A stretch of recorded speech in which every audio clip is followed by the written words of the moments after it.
하나님의 말씀은 사도행전 10장 36절에서 38절의 말씀입니다. 만유의 주 되신 예수 그리스도로 말미암아 화평의 복음을 전하사 이스라엘 자손들에게 보내신 말씀, 곧 요한이 그 세례를 반포한 후에 갈릴리에서 시작되어 온 유대에 두루 전파된 것을 너희도 알거니와. 다 읽으시겠습니다. 하나님이 나사렛 예수에게 성령과 능력을 기름 붓듯 하셨음에 저가 두루 다니시며 착한 일을 행하시고 마귀에 눌린 모든 자를 고치셨으니 이는 하나님이 함께 하셨음이라. 아멘. 할렐루야. 서로의 평강이 볼 교훈하는 마음으로 샬롬 인사 나누시기 바랍니다. 샬롬. 샬롬. 월요일 새벽 기도에 잘 나오셨습니다. 오늘 본 말씀은 우리 주 예수 그리스도가 누구이신지, 예수 그리스도께서 무엇을 하셨는지를 보여줌으로써 주님의 몸된 교회는 무엇이며 이 세상에서 무엇을 행해야 할 것인지를 보여주고 있는 말씀입니다. 그러니까 우리가 교회니까 교회로서 내가 누구이며 무엇을 위해서 살아야 할지를 보여주는 귀중한 말씀이에요. 먼저 36절 같이 읽겠습니다. 36절 말씀 시작. 만유의 주 되신 예수 그리스도로 말미암아 화평의 복음을 전하사 이스라엘 자손들에게 보내신 말씀. 이 말씀 가운데 예수 그리스도는 누구시라고요? 만유의 주가 되신다. 세상에 주라고 일컫는 존재들이 많이 있지만 예수 그리스도께서 바로 만유의 주이시다. 만유는 만물과 만민을 가리킵니다. 그러니까 이 세상 모든 사람들, 이 세상에 있는 모든 만물들의 주가 되신 주님, 홀로 높으신 존귀하신 만유의 주이시다. 우리 주님의 그 존재의 근원을 밝혀주고 있는 말씀이에요.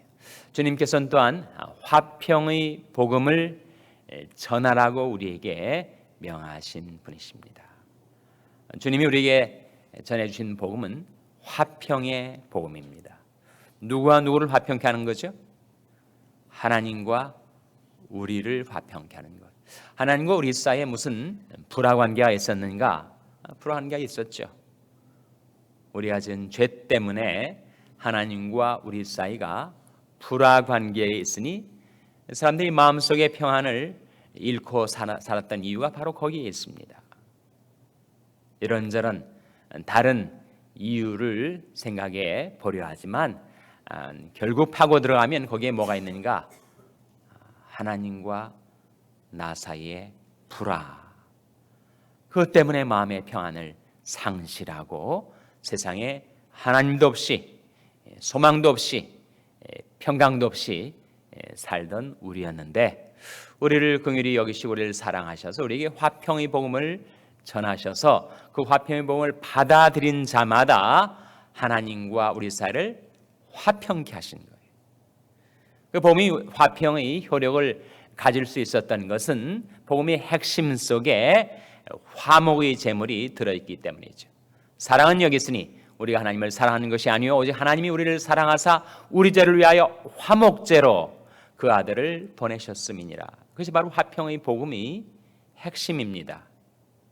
예수님께서 우리 죄를 위하여 화목제로 자신을 드리셨기 때문에 그 화목의 복음, 화평의 복음을 의지하는 자마다 하나님과 불화관계가 청산되고 하나님과의 관계의 화목을 이룰 수 있게 해주셨다 하는 거죠.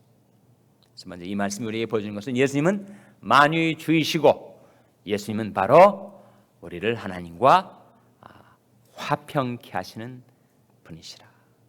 그는 우리의 화평이신지라. 둘을 하나로 만드사 중간에 막힌 담을 허시고. 하나님과 우리 사이에 거대한 죄의 장벽이 막힌 담으로 있었는데 주님께서 온몸을 던지셔서 그 중간에 막힌 담을 허물어뜨리시고 우리가 하나님 앞에 나아갈 수 있는 구원의 길을 열어주신 것이죠. 근데 그 주님께서 이 세상에 성육신 하셨단 말입니다. 하늘 영광 버리시고 스스로를 낮추셔서 주님께서 우리와 같은 모습으로 이 세상에 오셨죠. 그래서 예수님을 가리켜서 나사렛 예수라고 합니다. 38절 말씀 같이 읽겠습니다. 38절 말씀 시작. 하나님이 나사렛 예수에게 성령과 능력을 기름 붓듯 하셨음에 저가 두루 다니시며 착한 일을 행하시고 마귀에 눌린 모든 자를 고치셨으니 이는 하나님이 함께 하셨습니다. 하나님이 누구에게 성령과 능력을 기름 붓듯 하셨다고요? 나사렛 예수에게. 왜 나사렛 예수라는 이름이 그렇게 자주 쓰이나?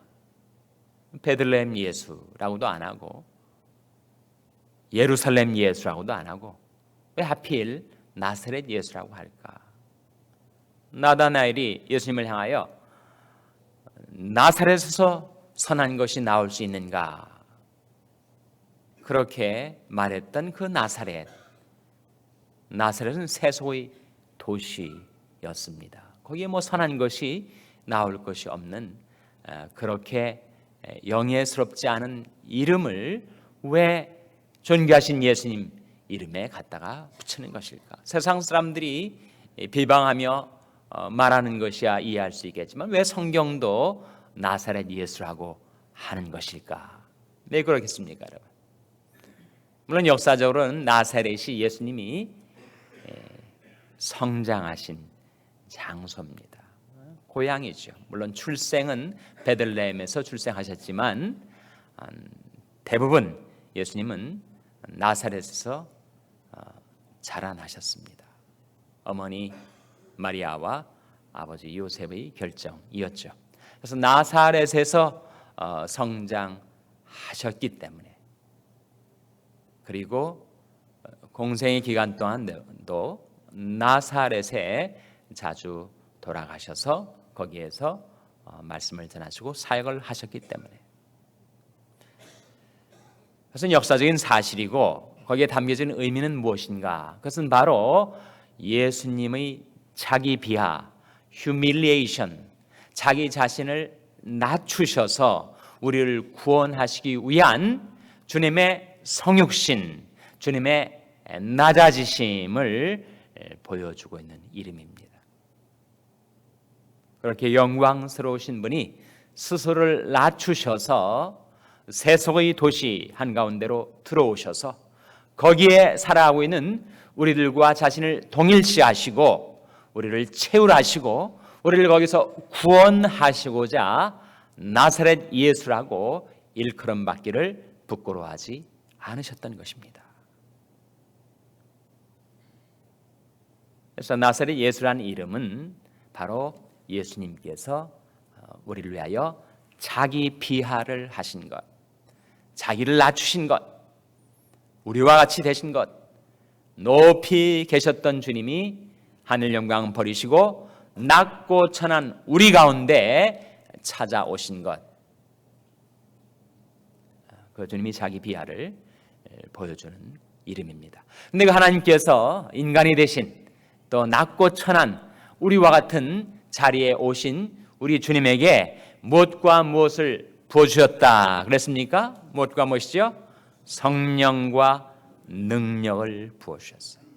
예수님 우리와 똑같은 인간이셨지만 어떻게 그와 같이 놀라운 기적들을 베푸셨는가? 그것은 바로 하나님이 예수님에게 성령과 능력을 부어주셨기 때문이고 예수님도 우리와 같은 인성을 지닌 인간이셨는데 어떻게 그런 성령과 능력을 기름 붓듯 받으셨을까요? 특별히 누가복음이 거기에 대한 답을 제공해 주고 있는데 예수님이 그와 같이 성령 충만해서 놀라운 하나님의 능력을 나타내 줄 수 있었던 것은 예수님께서 무엇보다도 기도의 사람이었기 때문이었습니다. 예수님이 기도하는 장면, 새벽에도 기도하시고 철야 기도도 하시고 산에서도 기도하시고 주님이 가는 곳마다 기도에 몰두하셨음을 누가복음은 거듭거듭 증거를 해주고 있습니다. 그러니까 예수님이 성령과 능력으로 기름 부음을 받을 수 있었던 것은 바로 예수님께서 이 세상에 계실 때 그렇게 하나님 아버지께 기도하는 일에 전혀 힘썼기 때문이었습니다. 마찬가지로 우리가 성령과 능력으로 기름 붓듯 받고자 한다면 우리가 기도하지 않고는 그리 될 수가 없다는 겁니다. 하나님 앞에 기도하고 또 기도하고 기도에 전혀 힘쓰고 기도에 몰입하고 기도에 전념할 때 그때 기도의 영이신 성령께서 우리 심령 가운데 충만히 임하실 뿐만 아니라 우리 전 존재 위에 하나님께서 성령과 능력을 기름 붓듯 부어주신다는 거죠. 성령과 능력으로 충만함을 받은 주님이 뭘 하셨는가? 세 가지가 나오죠. 첫째로 두루 다니셨다. 저가 두루 다니시며, 예수님은 한가운데 한 곳에 머물러 계시지 않았습니다. 두루 다니셨어요. 갈릴리, 사마리아, 예루살렘, 유다, 그야말로 이스라엘 방방곡곡을 주님은 다니셨습니다. 그래서 회당에서도 들판에서도 산 위에서도 바닷가에서도 두루두루 다니시면서 잃어버린 양을 찾아서 주님은 행하셨습니다. 교회를 주님의 몸이라고 하죠. 주님의 몸된 교회 역시 두루 다녀야 됩니다. 한 곳에만 머물러 있지 말고.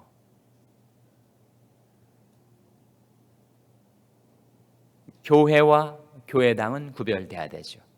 교회당은 한 곳에 고정되어 있습니다. 여러분, 이 벽돌, 이 콘크리트를 움직일 수가 있겠어요? 그것은 교회당이죠. 교회당 안에 교회가 있습니다. 교회는 건물이 아니라 뭐라고요? 사람입니다. 여러분이 교회죠. 여러분이 교회로서 지금 교회당 안에 앉아 계신 겁니다. 그런데 그리스도의 몸은 교회당이 아니라 교회란 말이죠. 그리스도의 몸은 오거니즘, 유기체입니다. 생명체예요. 살아있습니다.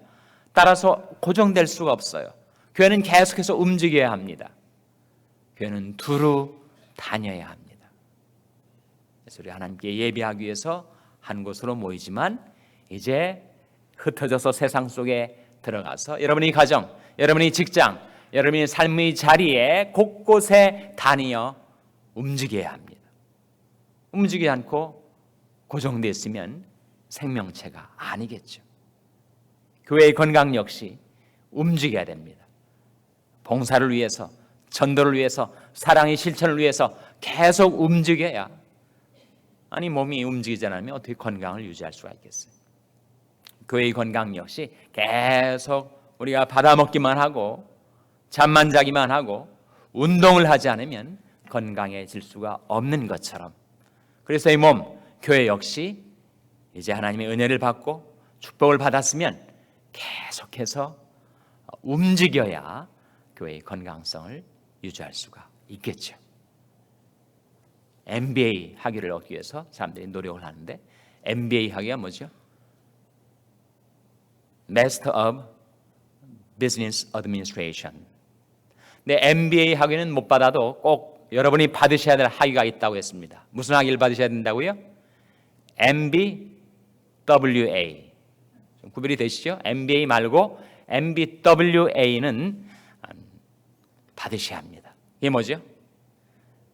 Managing by Wandering Around라는 겁니다. 두루 다니면서 매니징을 하셔야 돼요. 한 곳에 머물러 계시면 안 되고, 가정에도 직장에도 또 어려운 이웃에게도 온 세상 속에 두루 다니시면서 양들을 돌아보셔야 합니다. 예수님께서 저가 두루 다니셨다. 성령은 살아계신 영, 움직이신 영, 그래서 성령 충만을 받은 사람도 살아 움직이며 사역을 감당하게 된다는 거죠. 둘째로 착한 일을 행하셨다. 예수님은 착한 일을 행하셨어요.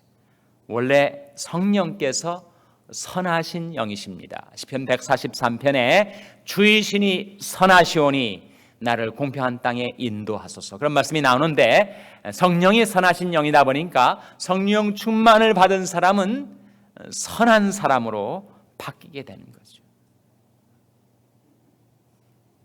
우리 마음에 있는 악의, 악독, 그런 것이 다 성령으로 씻겨져 나가고 태워져 나가고 예수 그리스도의 그 선하신 인격이 우리 속에 들어와 우리가 변화받게 된다는 거예요. 사람이 선하다 보니까 그 사람이 행하는 일도 선한 일이 되겠죠. 예수님은 그야말로 함리스하신 분이셨습니다. 예수님은 전혀 악의가 없으셨어요. 예수님이 누구를 해코지하는 것, 여러분 생각해 볼 수나 있습니까? 그럴 수가 없죠. 예수님은 선하신 분. So God is eternally genial, 그런 말이 있는데, 하나님은 영원히 온화하시고 선하신 분. 예수님도 영원히 선하시고 온화하신 분.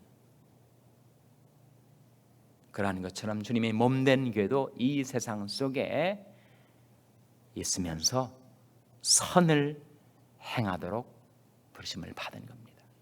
그래서 갈라디아서 6장 9절 10절 말씀에 우리가 선을 행하되 낙심하지 말지니 피곤하지 아니하면 때가 이름에 거두리라.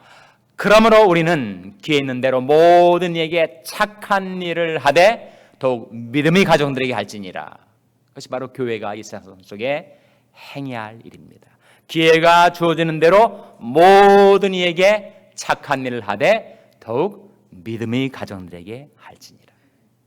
선을 행하다가 피곤해지기가 쉬운데, 낙심하기가 쉬운데, 우리가 선을 행하되 낙심하지 말지니 피곤하지 않으면 어떻게 된다고요? 때가 이름에 거두리라. 예수님께서 하나리 미랄이 되어서 자신을 온전히 우리를 위하여 내어주심으로 선을 행하셔서 지금도 여러분 온 세상에 얼마나 많은 그 선의 열매들이 맺혀지게 된 것입니까? 교회는 그리스도의 몸으로서 주님을 섬기고 따른다면 주님이 행하셨듯이 우리도 두루 다니면서 착한 일을 행하는 것이 교회의 사명입니다. 셋째로, 성령과 능력으로 기름 부음을 받았던 우리 주님이 행하셨던 일 무엇입니까? 마귀에게 눌린 자들을 고쳐주셨습니다. 마귀에게 눌려가지고 정말 너무너무 고통스럽게 괴롭게 살아가는 사람들이 정말 많은 세대입니다. 온갖 중독들, 온갖 죄악들, 온갖 유혹과 시험들, 그 마귀와 귀신들이, 악령들이 일으키는 온갖 해악들, 그것으로 인하여 상처받고 눌리고 고통당하는 심령들, 영혼들이 얼마나 많습니까? 예수님께서 오셔서 두루다니며 착한 일을 행하시고 마귀에 눌린 모든 자를 고쳐 주셨던 것처럼 그리스도의 몸된 교회가 이 세상 속에 두루다니며 착한 일을 행하고 마귀에 눌린 모든 자들을 고쳐주는 것, 그것이 바로 교회의 사명입니다. 문제는 우리의 그 능력이 없는 거죠. 정말 악령에게 해코지를 당하고 괴롭힘을 당하는 사람을 보면서도 속수무책, 도무지 도와줄 수 없는 나의 무능함, 나의 무력함을 보게 된다는 거예요. 그래서 여러분, 인간이 아무리 실력이 있고 능력이 있고 잘난 사람도 결코 마귀에게 눌려있는 자들을 도와줄 수가 없어요. 그것은 인력으로 안 됩니다. 예수님께서도 우리와 같은 인간이 되셨기 때문에 그 마귀를 고치는 그 일을 할 때는 주님 인간 예수로서의 능력으로 한 것이 결코 아니었고 이것으로 행하는 것입니다. 한번 여러분 성경 마태복음 12장 28절 한번 찾아보시기 바랍니다. 마태복음 12장 28절.